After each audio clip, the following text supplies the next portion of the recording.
This is a bumper, a strip of plastic on every modern robot vacuum since 2002. The cheapest sensor possible. It's there so the vacuum knows it has bumped into something. In 2002 the Roomba came out with a bumper just like this one. Here's the paradox. The people who built the Roomba were a group of AI researchers from MIT, some of the most influential figures in robotics and AI at the time. And their entire ideology was built around this bumper, which actually created a new category of household devices and an entire market around it. But by then, robot vacuums already existed on the market, and they were a lot smarter. They had machine vision, they mapped rooms, they did a lot more. But it was the Roomba with its bumper that effectively pushed all of them off the market and set the new standard. This is a design and conceptual decision that has shaped the modern world more than any of today's humanoid robots. And the same decision explains why projects like Optimus and Atlas are dead ends. I'm going to tell you the philosophy and the history behind this piece. Why it killed all of its competitors, and how it happened that its own creators, iRobot and Roomba, drifted away from their own philosophy and ended up losing the market, and who took the market from them, and why those companies are the real successors to the concept. This video is made in partnership with ECOVACS, more on that later. By the way, meet Yuiko, my fourth robot vacuum. I've never named a vacuum before, but my little son keeps petting it and saying "good vacuum," and this way of humanizing it turned out to be contagious. 1 in 4 Americans my age has a robot vacuum at home, and a lot of them give it a name. Most often it's Rosie, after the robot made from the Jetsons, or Bobby, and not to the board robot. If you look at the list of inanimate things we name, it's mostly soft toys and house plants, sometimes cars, sometimes musical instruments. A PlayStation 5, a phone or a kettle don't get names. A robot vacuum does, even though on the surface it has more common with a kettle than with a cat. I want to treat this as a kind of signal. A name is a marker that an object has crossed from the category of appliance into the category of something like creature. And for some reason, the robot vacuum is a device that's making this transition at scale. What makes a piece of plastic on wheels alive enough to deserve a name? Unlike Japanese robot dogs or those uncomfortably realistic robots from Boston Dynamics, it doesn't imitate living movement or emotion. So what is it about this thing that makes us humanize it? The first answer that comes to the mind is movement. It moves around, that's why. That's close to the truth, but the real question isn't that it moves, it's how it moves. And that's exactly what defined by this same bumper, the collision sensor. Which is where the entire philosophy of the robot's AI lives, according to those same MIT researchers, Brooks and Jones. And these philosophies solve two problems, one obvious, clean quality, and one hidden, distrust of robots. I want to spend a moment on the second one. We are actually living through a period of growing fear of robots and AI, and meanwhile, for about 20 years now, an entire segment of smart, autonomous home devices has been growing, including ones with cameras, including ones that have already had data leak scandals. But the category of robots vacuums exists almost outside this discourse about robots and AI and our lives. And yet, at the start of this technology, before the Roomba, the concerns were sharper, mainly because automatic cleaning was perceived as an intelligence problem. It made sense. In order to clean properly, the device should understand the space and make decisions inside it. The first notable attempts went down this path. Back in 1997, on a BBC show called Tomorrow's World, they showed a robot vacuum from Electrolux that already looked like modern robots from the outside. Vacuum cleaner bristles with radar and artificial intelligence. That's because cleaning a room takes more brains than you might think. It was a very complex device, and it took 5 more years to reach the market. It cost $1,500 and cleaned poorly, and the name was Trilobite. Yeah, I get it. A flat, round robots make you think of one. But releasing a household robot with complex AI systems and naming its design after an ancient, kind of creepy arthropod is a questionable choice. At the same time, Dyson was working on their own model. They couldn't get the cost below 3,000 just to manufacture, which seemed too expensive to release, so they shut the project down. I want to show you two more robots, HAL 9000 and R2-D2. Yes, one's the antagonist and the other is the trusty friends just by virtue of the plot. But let's try to see what the authors used to underline these characters. Kubrick made HAL silent and quiet. Clearly something was always processing inside him, but you couldn't see any of it. A completely opaque being, smart with no feedback. Almost bodiless ghost with access to everything. And what made HAL terrifying was exactly this opacity.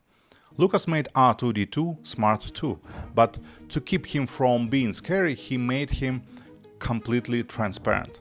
All his emotions came through sounds. He had clear physical limits defined by his body. He gave constant feedback, even when he was alone, which made him feel understandable and predictable. Early prototypes of smart robots vacuums looked terrifying for the same reason. They'd roll into the middle of a room and start running calculations. Whatever they were thinking and deciding stayed opaque to the humans watching. And then they'd start working.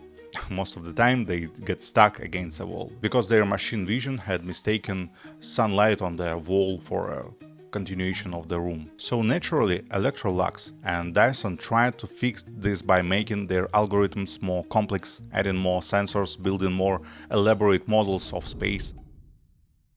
The surprising thing is that a real robot vacuum, one that worked, didn't scare people and could be cheaper, existed as a prototype for years. The creator even tried to sell the idea to companies, but there was no demand. In 1989, a graduate student named Joe Jones built a prototype cleaning robot out of Lego, under supervision of Rodney Brooks, one of the most prominent voices in robotics at the time. Brooks was the leader of an AI movement whose central ideas in the 80s sound almost heretical. For a robot to work in the real world, it doesn't need artificial intelligence in the sense everyone else understood it. It needs a body that can interact with the world directly. In 1990, he published an article called "Elephants Don't Play Chess." The thesis: intelligence isn't the ability to solve logical problems, it's the ability to survive in a dynamic world. An elephant is smarter than any chess computer, because the elephant can find water in the savannah. From this philosophy, Brooks derived a central principle: embodiment. The robot's body should be its main sensor. Not a camera, not a laser, not a processor. The construction itself should give the robot information about the world through direct physical contact. The best collision sensor for hitting an object is the thing that physically runs into it, a bumper. And it was the bumper that solved both problems I mentioned earlier. The clean quality problem. Real working navigation without a complex spatial model. The trust problem. Every action the robot takes has a visible cause.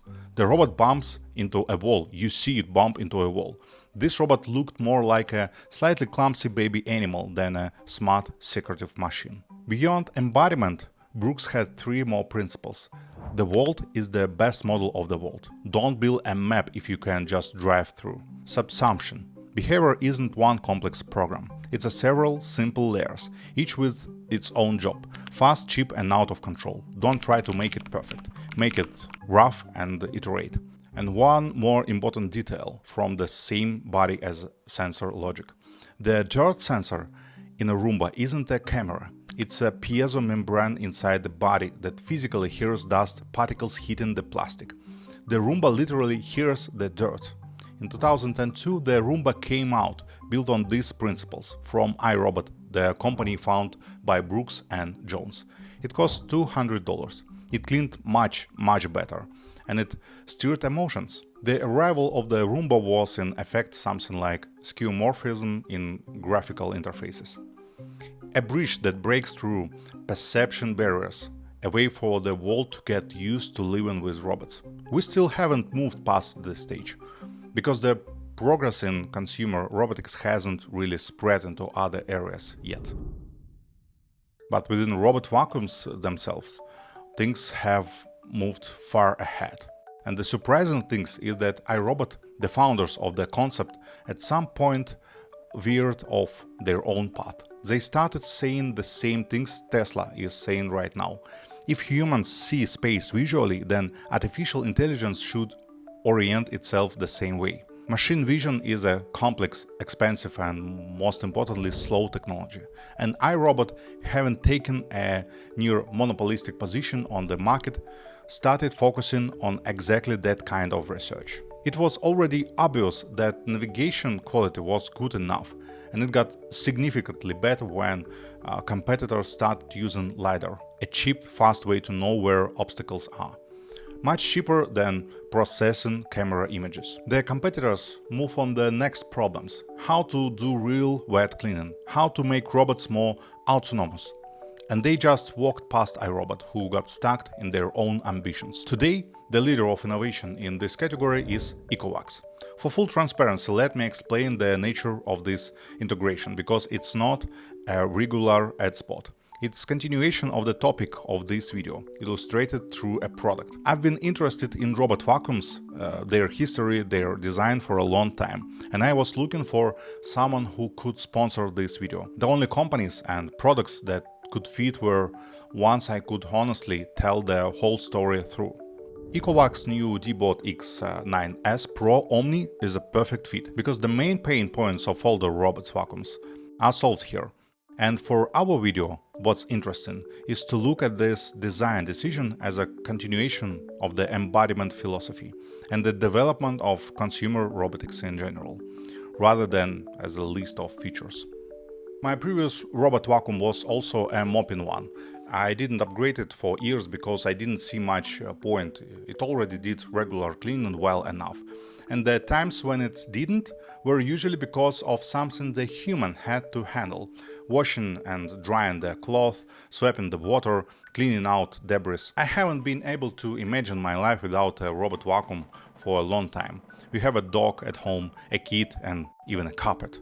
My wife and I are both from Asian backgrounds, so we walk around the house completely barefoot, which make us even more sensitive to clean floors. So even though the old robot was constantly mopping, we still ended up mopping by hand sometimes. But what really surprised me was that after the first cleaning with the new vacuum, the water in the tank was very dirty, almost black. On the second pass, noticeably cleaner, but the third, mostly clear. There are three reasons the cleaning quality went up so much with this robot. First, the kind of mopping itself. It's a real roller that doesn't just spin, it presses down on the floor. The body is heavy enough to apply more pressure where it's needed.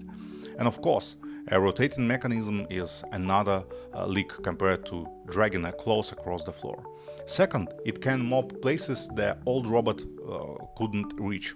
The X9S PRO OMNI extends its brush sideways all the way out, so it goes right up against the wall and doesn't leave gaps. And third, I configured it to automatically return to the dock at intervals and rinse the brush. That helps a lot instead of just smearing the dirt evenly across the surface so you don't see it. It actually removes it.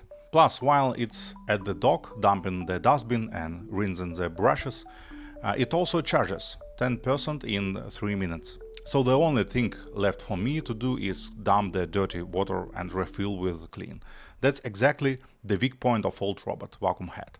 So much annoying maintenance. I have long hair and it's everywhere in the apartment, mixing with the dog fur. With the old robots, at least once a week, I'd be cleaning hair and fur tangled around the brush. With this one, somehow the hair and fur don't get tangled at all. And I'm also not afraid to start it in an unprepared room. Furniture, toys, everything stays where it is. And that doesn't stop the robot from doing a light daily clean. Not once has it caught a cable. For a deep clean, sure, you should clear the floor. But the philosophy shifts from a rare deep cleans to constant background autonomous maintenance. I noticed a behavioral shift in myself. I used to default all my vacuums to maximum power and maximum water flow. With the X9S, I ended up on medium settings because it's more than enough for the apartment to stay consistently clean. It really is a meaningful step in automated cleaning, After several months of using it, I can say it requires almost no attention, and the apartment is noticeably cleaner. But that's the personal experience. As for the concept, it's all happening through Brooks' principles, through direct, understandable solutions to problem. Need to mop better? Make the body heavier so it pressure down on the mop. That's a clear example. For autonomy, the system do get a lot more complex. And of course, modern robot vacuums have many more functions, features than even the over-engineered Trilobite of 2001. But that's just a different generation solving different problems, where this kind of investment becomes justified. The old models tried to be brain first, and that ended in failure. The modern ones grow brains inside a working body, in service of making the body work better. Remember I mentioned Tesla earlier. We've been promised self-driving cars for years, but Tesla autonomy still loses to the likes of Waymo. And the difference between them is very similar. Tesla's AI philosophy leans on imitating humans, while all the LiDAR companies go down the path of simplification, which, as you can see, has its benefits. The same can be said about robots, which, surprise, Tesla also makes.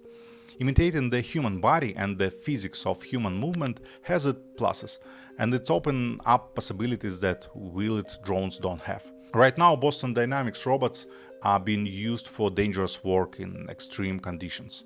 It all looks futuristic, but to me this is more like retrofuturism, bring images that hit our psychology directly, but this isn't a direct path to solving specific problems. It's an attempt to build a universal system that can solve everything. Brooks' philosophy is different. We start by accepting the limits of natural perception of animals and humans, and from there, with no extra grandeur or pretension, we look for the shortest path. And the practice shows that this path works. Humanoid robots are something out of the modernist era, where humans seems like nature's perfect creation, but in reality evolution has saddled us with so many problems and complications, things we have to deal with constantly, that imitating the result of the evolution looks at very least like a strange choice. On the other hand, evolution led us to being here and functioning, so the answer is to imitate evolution itself, not its end product. And it's exactly because Brooks set up that frame that we already have robots, vacuums, delivery robots, drones, and even autonomous assembly lines. It's just that none of them get this much attention, because they quickly become the new norm and the natural part of our lives. And we don't see them as an existential threat. We see them as a friendly little helper like Yuiko, my ECOVACS, who occasionally needs to bump into a chair leg to know it's there. And here I'd like to draw a parallel not just to robots, but to myself. Building overly complex models of the world is sometimes fun, but more often just going and bumping into things, taking it lightly and moving on is more effective, simpler and cheaper. I put a lot into this video. If you enjoyed it, that means you're into digging into the surprising stories behind ordinary looking things alongside me. Like the like button. There is much more to it than it seems. Ancient instincts, the American military and 9/11 are all part of the story. And thanks to ECOVACS for sponsoring this video. See you. Bye.